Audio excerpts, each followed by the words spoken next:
So hello everybody. A couple of weeks ago we posted the case study about De Beers and the Diamond Cartel. At that time we asked you to read the case and to answer 3 related questions. Even though this case study was not relevant for your grades and of course the final certificate, I still think it's a great chance for you to apply some of the concepts we discussed in the video lectures to a real-world setting. So I really hope that you had the chance to read the case study and to have a go at the questions. If you haven't done it, I would really highly recommend you to do this first before you go on and watch the rest of this video. Because in this short video clip, I want to discuss the 3 questions related to the case study. Please do keep in mind that, as in any case study, there is not necessarily a single right or wrong answer. This also refers, of course, to other strategic situations. What counts is how you argue and how you explain your answer, and how you go through the key economic and strategic arguments of the case. And incidentally, this approach also represents fairly well what we try to do throughout this course. The course is not about creating checklists of what to do in situation X. Much rather, it's about identifying the forces, the costs and the benefits in a specific strategic situation, and trying to anticipate what a competitor is likely to do in such a specific situation. If we started doing checklists for every conceivable strategic situation, I guess we'd be making lists until the cows come home. So much better to take each situation in its own right and identify the important forces for each particular case. So let's now get started straight away with the first question. The De Beers Diamond Cartel. Obviously one of the longest standing and I guess one of the most successful cartels in history. And what we intended to do with this case is to try and have a look at what makes it tick, what makes it successful, and what are some of the challenges that they faced over the times. Now, in question 1, we asked that we discussed several factors in the lecture facilitating or hindering cooperative behavior, and which ones are relevant to the Diamond Cartel. Let's go through these and have a look. So the discount factor, or the importance of the future to the firm or the country that produces diamonds, is of course a very important one, right? So as we know, a country that places a very high value on future payoffs will be more likely to restrict short-term profits to gain higher long-term profits. Right? So the idea here is that if you are a country that's fairly stable, that relies on a stable income of the diamond trade, you'd be more likely to stick to the cartel. The likelihood that the market will survive is another important factor. Right? So as we know from the basic lecture, if the market is likely to be replaced, if the market is likely to break down fairly soon, then it's hardly worth investing into the future. It's hardly worth playing nice and cooperating if the market doesn't have much of a future. And in this case, it was always a question, it was always a danger that diamonds would go out of fashion or that there would be substitutes that somehow would come into the market and take market share away or take willingness to pay off the overall consumers.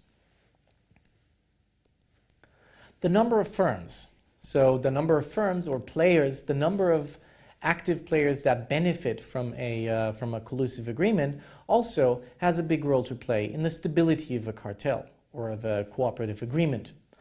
So in the case here, what was important is that every firm, every country that produced diamonds wanted to be part of this cartel, or potentially wanted to be part of this cartel.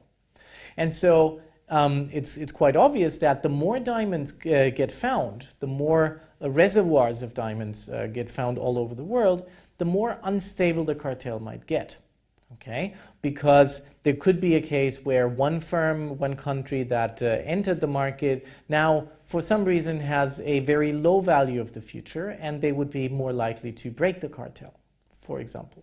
Okay? So the number of agents, the number of firms in a cartel plays a big role in this case. The profits from cheating. So as we know from the basic model, every participant in a cartel will think about cheating or staying in the cartel. Cheating gives you short-term profits. Staying in the cartel gives you long-term profits. So what's important here are the profits from cheating. And in this case, in the case of the diamond cartel, the profits from cheating depend very much on how easy it is to sell diamonds outside the De Beers cartel. Okay, so with the emergence of an outside market for diamonds, it became more attractive for firms to cheat because the profits from cheating went up. Right? So therefore, the profits from cheating had a big role to play in the stability of a cartel. And the cost of punishment. So the cost of punishment, we have to split up into two.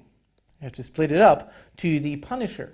So as we know from punishing, or from the basic question, even the firm, even the player who does punish will suffer from this, right? So trying to flood the market with diamonds, which is what De Beers did, also decreases overall market prices for diamonds.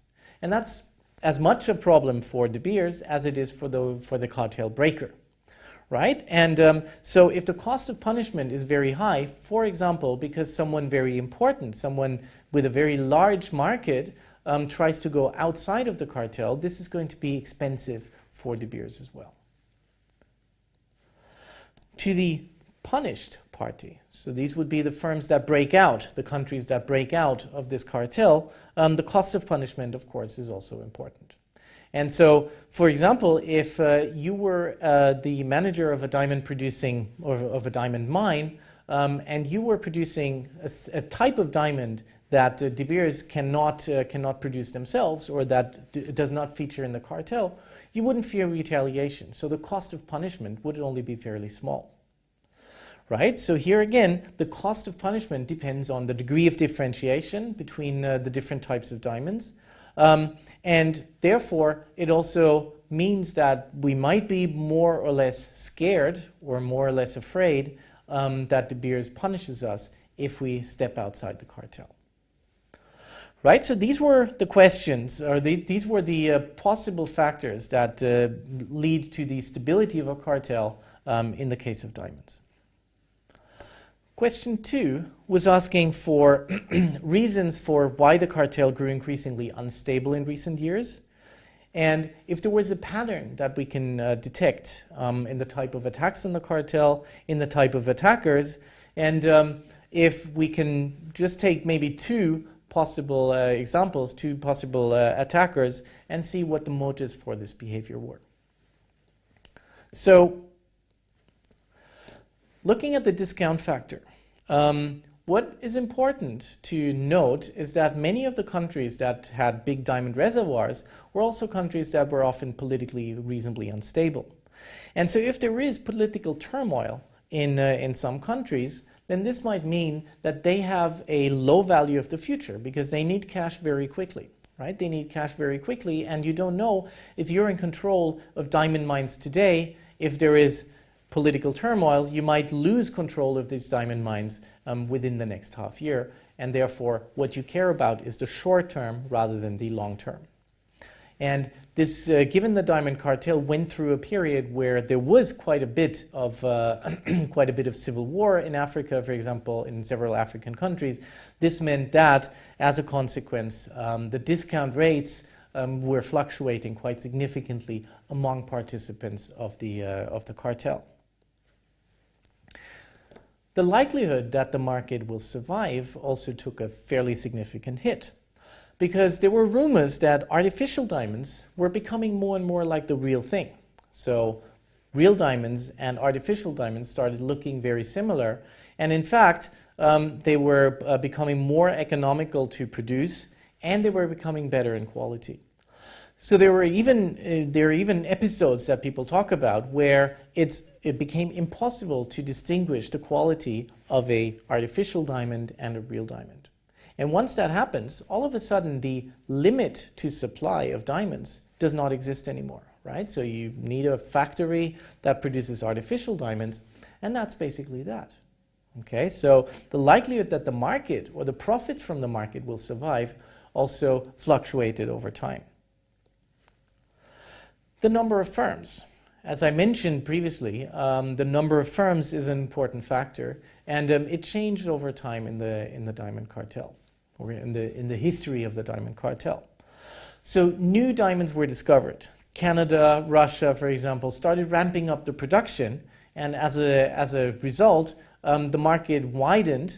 The market had more producers, and therefore there was a higher likelihood that at any point in time, one player would want to break out of the cartel. And the cost of punishment also changed with the entry of Canada and Russia. So previously, if De Beers wanted to punish a small player, and we'll go to two small players in a second, but if De Beers wanted to punish a small player, they could do that fairly effectively because they were much, much bigger. They had much, much more market power than the firms or the countries that were trying to break out of the cartel. In the case of Russia and Canada, this was not possible anymore. Right? So because Russia and Canada had reservoirs that were so big that they would almost be on an even keel or almost have the same share of the diamond market as De Beers. So if De Beers wanted to retaliate, if they wanted to punish big players like Russia or Canada, that would mean a very, very costly retaliation for De Beers. And so more often than not, they decided to let it go and not try to keep them in check. Let's have a look, though, at two examples where smaller countries tried to break out of the cartel. Angola was trying to break out in the midst of a civil war. So they started selling diamonds on the free market, just as there was a massive civil war going on in Angola.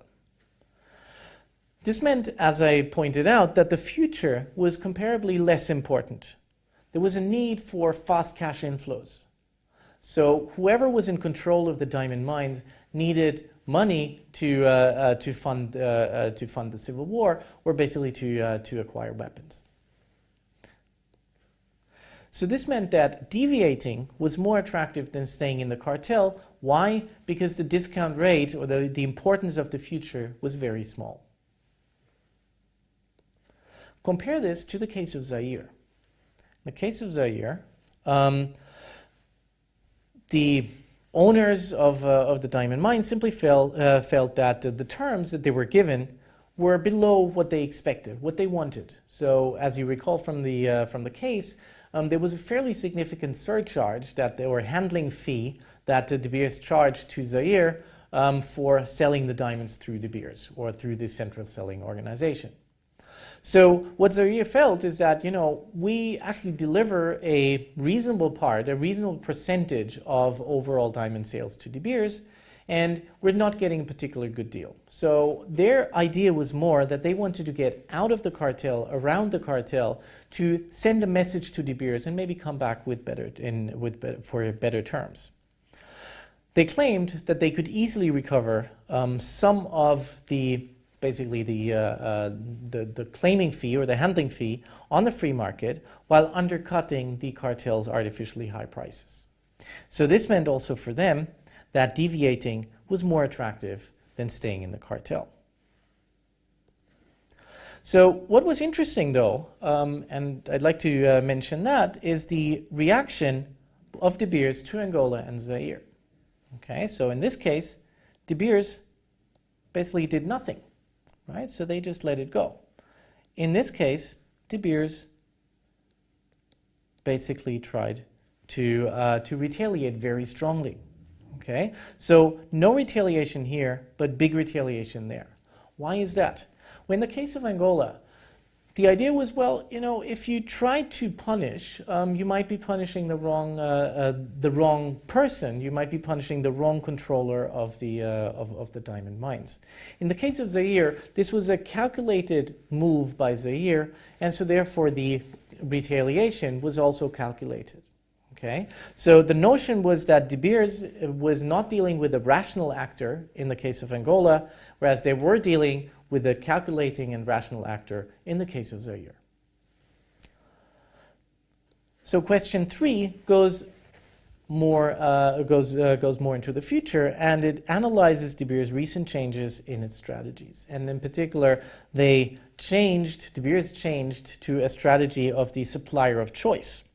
And the question was if this is a strategy that's likely to work, and what other kind of supportive mechanisms or supportive activities could be chosen to strengthen that strategy. Let's first have a look at what the strategy of a supplier of choice actually meant economically. So economically, this simply meant that De Beers limited the number of retailers that could sell De Beers diamonds. The intention was that De Beers and the cartel will not be the only supplier of diamonds in the future, right? So as we pointed out in question 2, there are a couple of other countries, a couple of other diamond-producing countries that are trying to break in, and they were trying to erode the market power of De Beers. So this means that De Beers would not be likely to control the market as much as they did before. And so this meant that De Beers diamonds now had to become something special. So the idea was that gaining exclusivity for De Beers as a brand rather than for diamonds as a generic product was the goal of the supplier of choice strategy.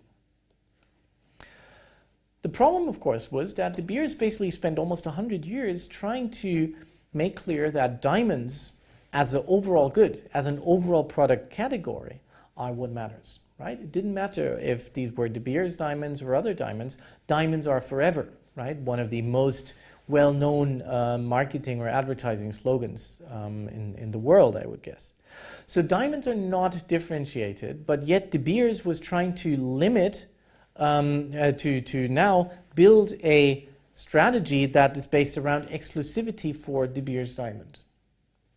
So what could De Beers do to try and complement these measures? Well, branding De Beers diamonds, right? So going away from the notion that diamonds are just some generic good and one diamond is the same as the other, but now De Beers diamonds were supposed to be something special. And indeed, they came up with something called the Forever Mark. And the Forever Mark is basically an invisible mark on the diamond itself that signifies that it's a De Beers diamond. The second strategy that they chose was to support suppliers of choice, so the few chosen players, the few chosen retailers, in advertising and so on, to make clear that these are exclusive brands, these are exclusive retailers selling exclusive diamonds. Also running their own advertising campaigns, making sure that now diamonds are not perceived as an undifferentiated product, but now there is a difference between De Beers diamonds and other diamonds. Non-branded diamonds, if you wish. Finally, also, forward integration into jewelry. So meaning that De Beers could start producing jewelry, or could start designing or co-producing jewelry where it's easier to brand, right? So a consumer would basically be interested, an end consumer will be interested in the diamond, so the rock that's on the ring or on the chain and so on. So if you started forward integrating, if you started integrating and designing jewelry yourself, that would make it easier to brand. Now, so this is basically the whole network, the whole web around the supplier of choice strategy. What would be alternatives? What were alternatives at the time for De Beers? They could try to expand the cartel to include Canada and Russia to a larger extent. Now, this is something that's expensive, as we pointed out previously, and it's also uncertain, right? So would Russia play ball? Would they continue to stick to the cartel's rules? An alternative would be to just run business as usual, to try and ignore this problem. Well, over time, this advantage would go away. So the advantage that De Beers has over other players in the market would simply go away. Giving up the cartel leadership, that was certainly something that they had in mind, because in the end, if they continue to punish, so if they are the only ones trying to impose discipline on this cartel, it is costly. So this would, however, mean that overall profitability of the diamond cartel would decrease over time, okay, because there is no one to keep discipline within the cartel. Another strategy, or an alternative, would be to team up with other strong players and to share this market leadership. It's a bit similar to the first one, where if Canada and Russia agree to take another leading role or co-share this leading role with De Beers, this might be a workable strategy. Okay? If the others join, however, this is only going to work. If the others also impose discipline, if they also share the punishment with De Beers, because remember, punishment is also costly to the punishers as well as the punished, right? So someone else would have to bear the cost of punishment as well. Okay, so these would be alternatives. This one would be a possibility. I think these three would be unlikely to work. But given that De Beers chose the supplier of choice strategy and tried to back it up with a number of other complementary activities, this is probably what made most sense to them. Okay? So I hope that now, after this case study, you not only know more about the diamond industry, but you also got a bit of an idea of how the concepts that we discussed in the course can be used to explain real-world situations, and to develop recommendations for future moves. Maybe it will be easier for you to detect and analyze cartels in the future. Are you curious about what happened to De Beers and the diamond cartel in the end? Well, check it out. There's plenty of information about it online. For now, cheers and see you soon.